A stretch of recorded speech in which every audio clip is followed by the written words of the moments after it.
Okay. Welcome back to ESCM Viewz. I think, let me see. This is the 23rd episode. 23rd episode for the season. A very agonizing season for us. So I think it's the first time in our history of Zoom recording that we've invited two ladies to join us. So we have two young ladies with us tonight. So we have Audrey. Audrey, say hi. Hi.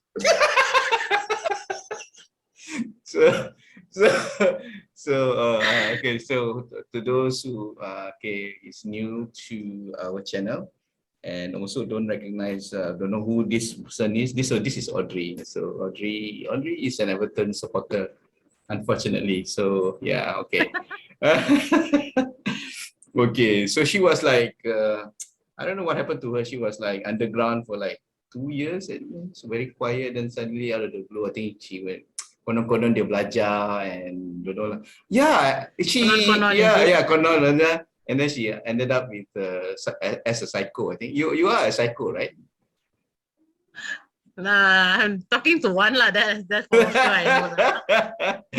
Okay, never mind. I'm gonna ask some personal questions. Let us see how you answer or not.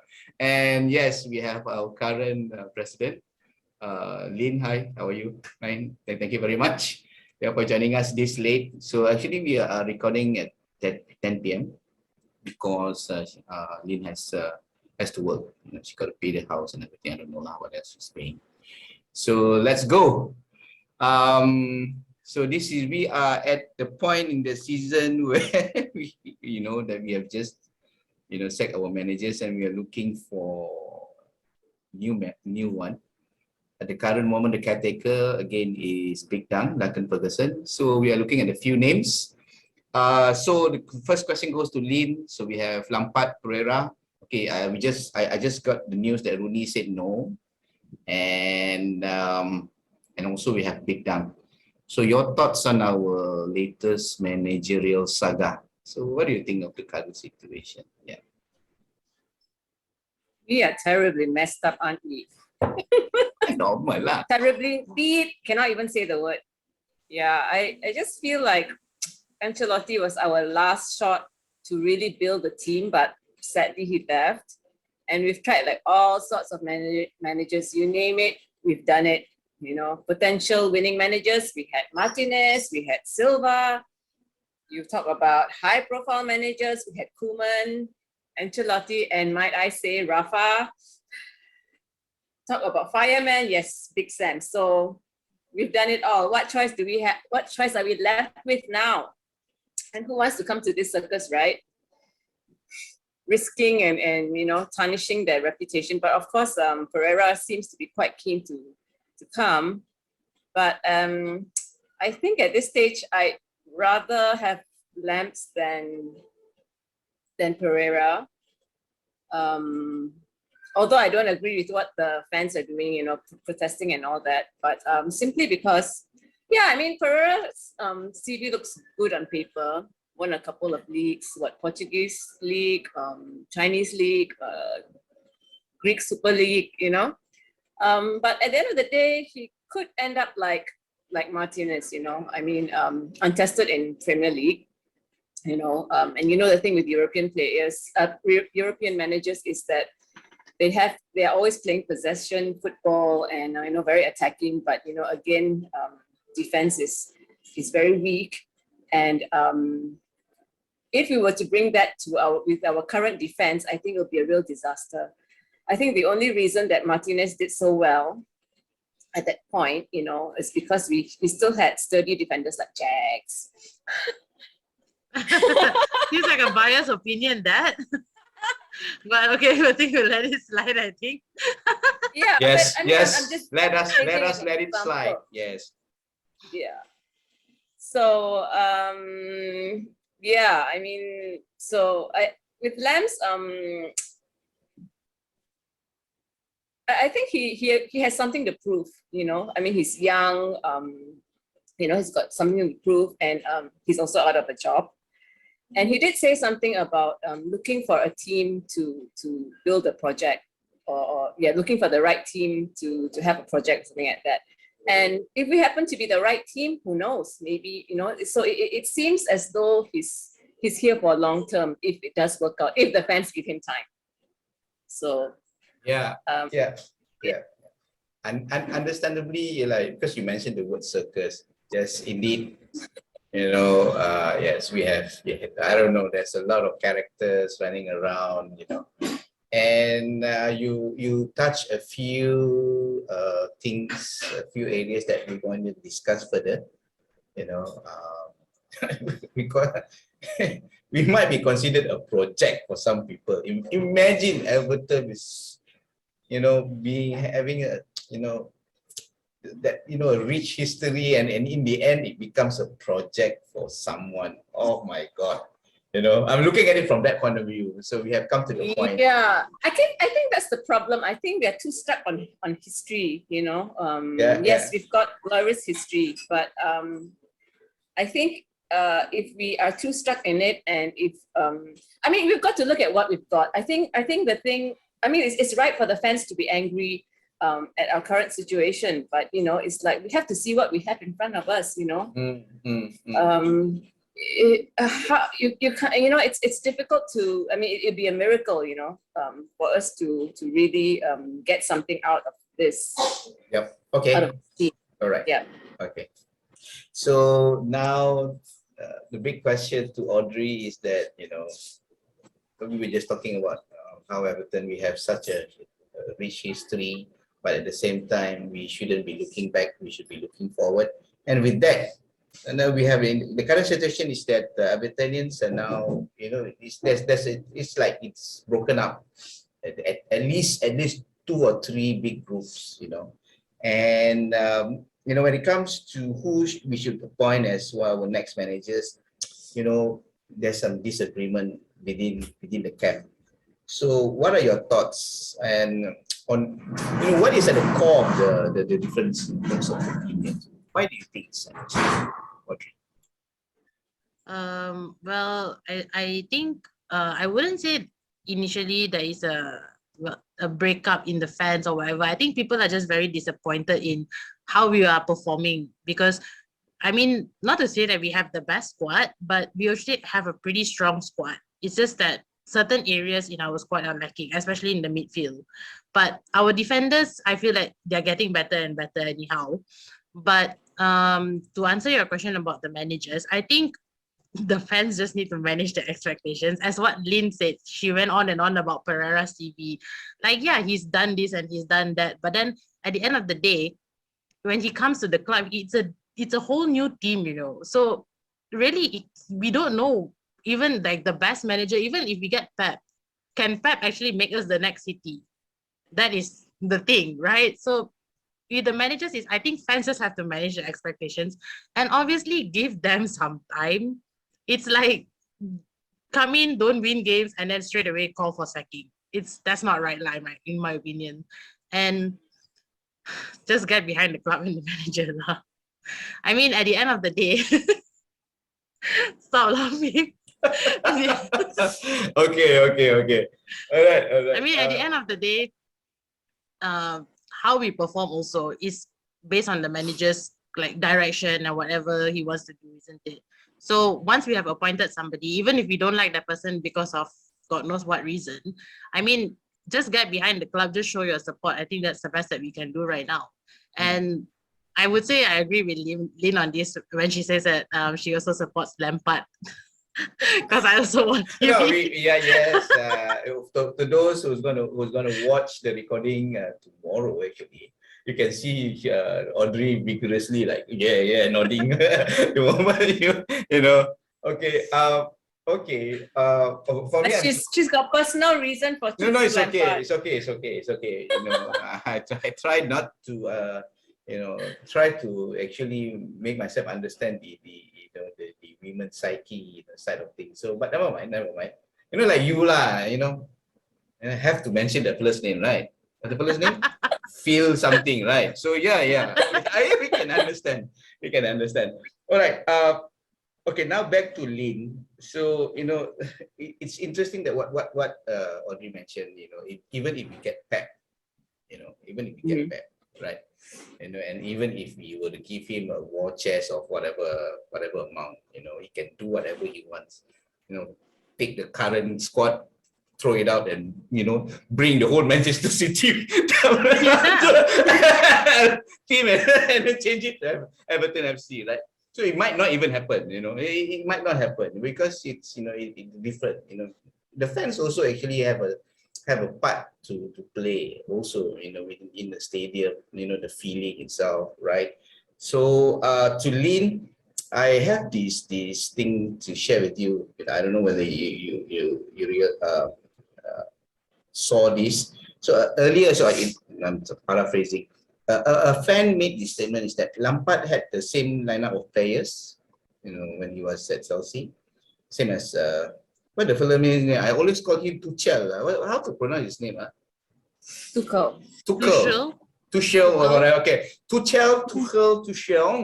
You know, the fellow lah. You know, and yet both produce different results. So I'm not actually attacking Lampard per se. It's just that it's exactly like what Audrey mentioned earlier, is that even if you would get a world-class, or even the definition of a world-class manager also, you know, it can be a lot of things. Is the current Everton team, the players that we have, is good enough for us to produce results, even if we do get a correct or good manager? That's the question. I think it's very difficult to say. I mean, it's not a hard and fast rule. I think that there are a lot of elements going into it, but definitely, I think if you have a manager who can inspire you, you know, they can get a lot more out of the players, even if they are not fantastic. I mean, look at what Ancelotti did with DCL.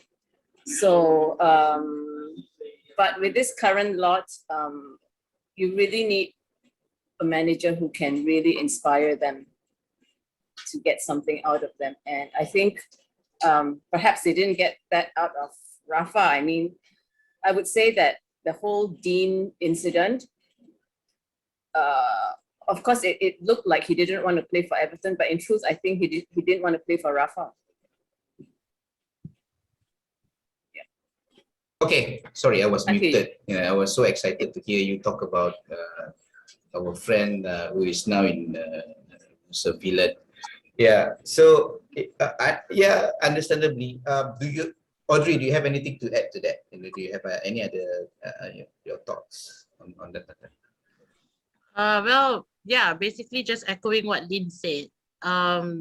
It's about who the players want to play for, because the locker room mentality is so important.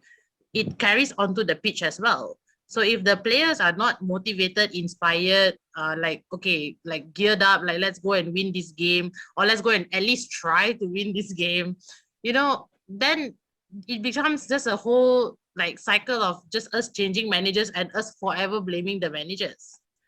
So yeah, I think, yeah. Okay, with that, you know, I did not list this as part of the official question.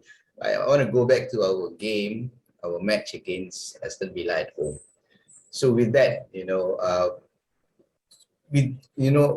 to both of you, any one of you can actually answer this question, is that what actually happened? You know, usually we were thinking, okay, they beat Big Dang, so we were reminiscing about last time when he took over. There was a big turnaround. Everyone was happy. You know, the ball boys was getting ready. They're already, you know, getting ready to be hugged by our friend. But we didn't score any goal, and at the same time we lost by 1-0. So what happened actually? Expectation was so high, and we thought that was the turning point. So anyone? Sorry, what happened actually? To be fair, it was a better performance than the previous games. I mean, there was at least a little bit of fire. Just that, yeah, our defense was sloppy again. Well, overall, I think both teams also were not, well, it was a bit of a lackluster of a game. Yeah, it was a boring game actually. Yeah, we were there. You know, I think the entertainment was more from the Everton supporters, you know, taking over the Villa Park restaurant. Yeah. Okay, for those who are watching, for your information, actually, that was the first time we had a live viewing together with Aston Villa supporters. So to tell you the truth, okay, just a little bit of his story about that. You know, because during second half, you know, during the first half of the break, I was outside talking to them, and this is, I remember they were asking this, hey, there's a lot of you guys. Hey, do you guys actually know each other? Yeah, I said, yeah, we do. And is this the regular number? Actually, it's very less. It's actually supposed to be more. We are short by about 5 or 6 further, and they were really surprised. So kudos to Everton Supporters Club of Malaysia. And to tell you the truth, some of them don't even know each other. You know, that's the first time they were seeing one another in the restaurant. So yeah, all right. So coming back to the next question. So now we're going to talk about our good friend Dominic Calvert-Lewin. So especially local, I'm not sure about in UK. So supporters are starting to talk about DCL and how he's not performing after he came back from injury. Unlike Richarlison. Richarlison is like a spoil market kind of fella. The moment he came back from injury, he was like, running all over. He scored that spectacular goal. The passion was there. Everything was there. It's like he never left. So he was like, okay, there was a blip. Then he came back. But for DCL, he's like very slow coming out of the block. So, I think for the last few days, there's news that, okay, you know, I don't know lah, biasa lah story lah. So he wants to know who's the next manager lah, and then he's like linked to Arsenal lah. So what do you think about him right now? So what's happening? What is in his head actually? You know, since you studied that mind thingy, I don't know, being a psychologist. So it's like asking an expert, right? So Hardly an expert. Okay. So, Just what do you call it? The sofa coach. oh, okay, But okay. in any case, well, obviously, I think, well, I feel like Richarlison might be an anomaly in this scenario. However, in any other sport also, if you look at it, players who have had injuries, when they come back, it takes a bit of time for them to get back to their regular self. Yeah, I mean, I'm following the Australian Open right now, and one of the players came back from an elbow injury and lost stamina. So it's that kind of thing, right? So it takes the muscle a bit of time to get back to where it was. And well, Richarlison has been good, no doubt about that. But then if you watch the games, he's also a bit inconsistent in the plays. He's not like 100% good. He's not 100% there all the time. So, well, I don't know what other people's arguments are about that, but I would say that injury or not, he's not actually one of the better ones. If you compare him and DCL, a bit controversial lah, but then if you compare him and DCL, I would obviously pick DCL over him any day, because I feel like DCL has more of a proven and steady and consistent track record rather than Richarlison. And Richarlison lets his emotions get the better of him. And when he starts to get angry and frustrated, and that's when he starts to not perform anymore. You know, it's a kind of like a superstar ego kind of thing lah. But then, I don't know, based on your questions just now, one of the points was, what do you think if DCL leaves the club? Well, that's the thing with Everton, isn't it? We always coach these good young guys and we lose them to bigger clubs, and then he comes and bites us in the butt again. I mean, look at John Stones. That's a pretty damn good example. Another example is obviously Wayne Rooney, right? So yeah, it's one of those things. Like losing DCL, I think will be a big hit for our squad, because if we don't have that person to fill the DCL gap, who are we going to take back? Like, look at what happened with Lukaku and Chelsea. He's not doing well at the moment right now. Yeah. So No, yeah, it's one yeah. of those things, right? Yeah. Talking about Lukaku, I have to share it. So I was talking to your other half at the end of after our match. I was asking him about I've forgotten that he actually supported Chelsea. So I was asking him, so at that point, there was the match against Spurs, right? So I was asking, so what do you think about Spurs? If Lukaku starts, we're gonna lose. So that was from him, just to share with you. Yeah, because I watched the Chelsea games as much as I do the Everton games, and then I was thinking, well, maybe Lukaku could be a DCL replacement if DCL ever left. But then watching the games, I'm just like, hell no. Like, don't even consider getting him back. It's like he's lost his form already. He's not good anymore. Yeah, I don't know what happened to him. Yeah. So okay. So adding to that, I need to ask the question: do you agree? Okay, DCL is good, but not at that level. But if we lose it, is it going to be hard on us? Yeah, then what are we going to fall back on? Rondon? Are we going to fall back on Rondon? Shadow striker, according to Bing, shadow striker. Yeah. It's literally like we are playing 10 men every week, every time he starts. He doesn't have any impact on the game at all. Oh yeah. It's like, maybe we can push Iwobi up when he comes back after the African Nations Cup. Never mind. Okay. Even that was a bad suggestion. Hence my point, right? So what happens when DCL leaves? Who fills that gap? All right. Rondon is definitely out, in my opinion. He will be out. Who else do we have besides Richarlison? Basically, beggars can't be choosers. Okay, understand. Okay.